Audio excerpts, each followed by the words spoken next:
سلام زخوركم تخاتلتي ميلانا تي في نزعلت حيزلكم مسئ زلخو فيديو اتكورتنا نموسخ زحجزو شوعت مناطفታት حيزلكم مسئ لخو كسمو داتا نختكاتاتلو بخبر عدم قدمي ዛ ቪዲዮ ግን ሓደ ነገር ክነግረኩም እንድሕር ደኣ በዚ ዝሓልፉ መደባት ተኸታተልኩም ኣብ ህይወትኩም ከምኡውን ኣብ መነባብሮኩም ርኡይ ዝኾነ ለውጢ ከም ተርእዩ በዓል ሙሉእ ተስፋዬ እዞም ነጥብታት ኣብ ህይወትና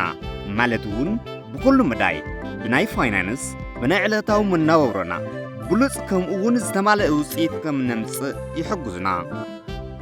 እዞም ሸውዓተ ነጥብታት ኣብ ዕለታዊ መነባብሮና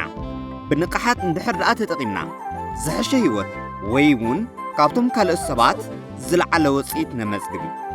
ኣትኩረትና ንምዕባይ ዝሕግዙ ሸውዓተ ነጥብታት ቀዳማይ ይጽንሕለይ ዘይምባል ወይ ከዓ ብእንግሊዝኛ ስቶፕ ፕሮክራስቲኔሽን እዚ ማለት ዝኾነ ዝሓሰብናዮ ነገር ሎሚ እንተዘይሰሪሕናዮ ዳሕራይ ክሰርሖ እየ እንድሓር ደኣ ንብል ኮይና ኣይንሰርሖ እንተበልካ ይቐልል ይጽንሕለይ ማለት بحصير ቋንቋ እንድሕር ደኣ ተረዲእናዮ ኣይሰርሖን ማለት እዩ ናይ ደቂ ሰባት ኣእምሮ ብተፈጥሮኡ ኣብ መጀመርያ ይጭንቕ እዩ ድሕሪ ዝተወሰነ ግዜ ማለት እውን እንተለሚድናዮ እቲ ከቢድ ዝበልናዮ ነገር ኣብ ዝሓፀረ ግዜ ክንሰርሖ ንኽእል ኢና ኣእምሮና ብተፈጥሮኡ ምጭናቕ ኣይፈቱን ኣእምሮና እንቕምጦ ነገር ሓፂርና ምጥን ዝበለ እንተኾይኑ ቶሎ ኢና ናብ ስራሕ ንኣቱ ከምኡውን እቲ ንሰርሖ ዝሓሰብናዮ ነገር ድማ ብቐሊሉ ንሰርሖ ከምዚ ዓይነት ፍጥነት ንኽህልወና ነገራት ክንድቅቖም ኣለና ካብዚ ዝርድአና ብንእሽተ ጀሚርና ናብቶም ዓበይቲ ዝደለናዮም ነገራት ምኻድ ንኽእል ብዙሓት ሰባት መጽሓፍ ከንብብ እየ ን40 ሰዓት ብዘይምቁራጽ ክሰርሕ እየ ይብሉ እዮም ግን ከዓ ተለይሎም ይድቅሱ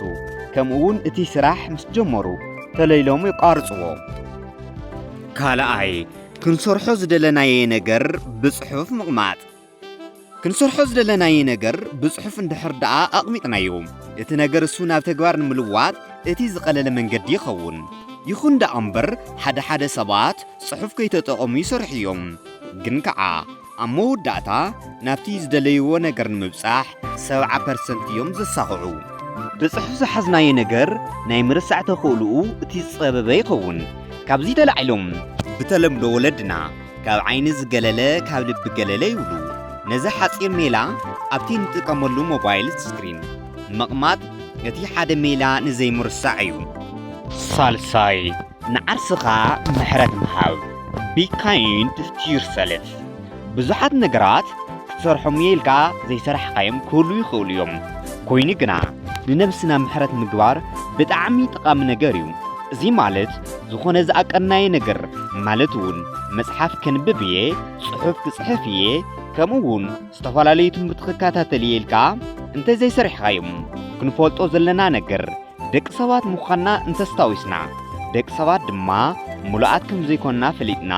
ንነብስና ምሕረት ክንገብረላ ይግባእ እንድሕር ደኣ ነቲ ዝሰራሕናዮ ጌጋ እናስተዋወስና ንነብር ኮይና በናይት ማል ጌጋ ንሎሚ ናብ ኪሳራ ንእትዋ ማለት እዩ ከምቲ ንደቂ ሰባት ኣብ ቆጾሮም እንተዘይተረኺቦም ዝተፈላለዩ ምኽንያታት እናምጻእና ናብ ጽቡቕ ንትርጉሞ ንነብስና እውን ናብ ጽቡቕ ተርጉምና ምሕረት ክንገብረሉ ይግባአና ሓደ ክንፈልጦ ዝግበአና ነገር እንተሃለወ እዚ ንነብስኻ ምሕረት ምሃብ ክበዝሕ የብልን ምኽንያቱ እንተብዝሕናዮ ክንለምዶ ስለ ንኽእል እዩ ራብዓይ ንምንታይ ዝብል ነገር ክንዝክር ኣለና ሓደ ነገር ምኽንያታዊ እንተዘይኮይኑ ብጣዕሚ ከቢድና ውፅኢት ዘይብሉ ይኸውን እንድሕር ደኣ ምኽንያት ሃሊና እቲ ክንሰርሖ ዝደለናየ ነገር ከምኡውን ነቲ ዝደለናየ ነገር ዝሕግዙ ስራሕቲ ብቐሊሉ ክንሰርሖን ክንረኽቦን ንኽእል ስለምንታይ ከም ንሰርሕ ከምኡውን ስለምንታይ ከዓ ወፃእ ከም ንገብር ዘለና ክንዝክር ኣለና ኩሉ ግዜ ክንዝክሮ ዝግበአና እቲ እንደልዮ ነገር እዩ ምኽንያቱ እቲ እንደልዮ ነገር እንተረሲዕናዮ ንምንታይ ከም እንሰርሖ ኣይንፈልጥን ኢና ሓሙሻይ ብፍርሒ ክንድሃል ይብልናን ብመሰረቱ ፍርሒ ዝበሃል ከሎ ካብ ሓደ ክንሰርሖ ዝደለናዮ ነገር ብዝተፈላለዩ ምኽንያታት ካብቲ ነገር ምርሓቕ ማለት እዩ ፍርሒ ብእንግሊዝኛ ፊር ዝብል ቋንቋ ይህልዎ ሓደ ሰባት ነቲ ፊር ዝብል ቃል ብትንዎ ከለው forget everything and run እዚ ማለት ንኩሉ ነገር ረሲዕካ ምህዳም ማለት እዩ ብኻልእ ገጽ fear ዝብል ቃል face everything and rise ዝብል ይብትንዎ እዚ ማለት ንኩሉ ነገር ረሲዕካ ናብ ዕቤት ምስጓም ማለት እዩ ብዙሓት ሰባት ፍርሒ ጨውዮም እዩ ኮይኑ ግና ፍርሒ ካብቶም ዋና ጸላኢ ናይ ደቂ ሰባት ሓደ እዩ ሰባት ብዙሕ ይዛረቡ ኮይኑ ግና ኣይጅምሩን ናይዚ ቀንዲ ምኽንያት እዞም ሰባት ፍርሒ ዝበሃል ሓደ ዓብይ ነገር ሒዝዎም ካብዚ ዝርድአና ናይ ፍርሒ ትርጉም ተረዲና ካብ ፍርሒ ርሒቕና ኩሉ ግዜ ካብ ሰባት ርእይቶ ርሒቕና በቲ ዘለናይ ነገር ናብ ስራሕ ክንኣቱ ይግባአና ሻድሻይ ንጽባሕ ሎሚ ክንውድኦ ኣለና እዚ ማለት ኣብ መጀመርያ ዘይክርድአና ይኽእል እዩ ኮይኑ ግና ሰባት እዚ ነገር ብዘይፈልጦም ንጽባሕ ሎሚ ስለ ዘይውድእዎ ጽባሕ ብዝተፈላለየ ኣንፈት ዝመጸ ውሕጅ ናብ ዝተፈላለየ ከባቢ ኣውፂሕዎም ይመጽእ እዚ ማለት ንኣብነት ንሶኒ ሰንበት መዲብና ክንውድኦ ኣለና ካብዚ ሓሳብ ክንወስዶ ዝግብአና ነገር እንተሃለወ እንድሕር ደኣ ንምዕዋት እቅድ ተዘይሃልዩና ንኽንወድቕ እቅድ ሒዝና ኣለና ማለት እዩ ሻብዓይ ገደብ ናይ ግዜ ምህላው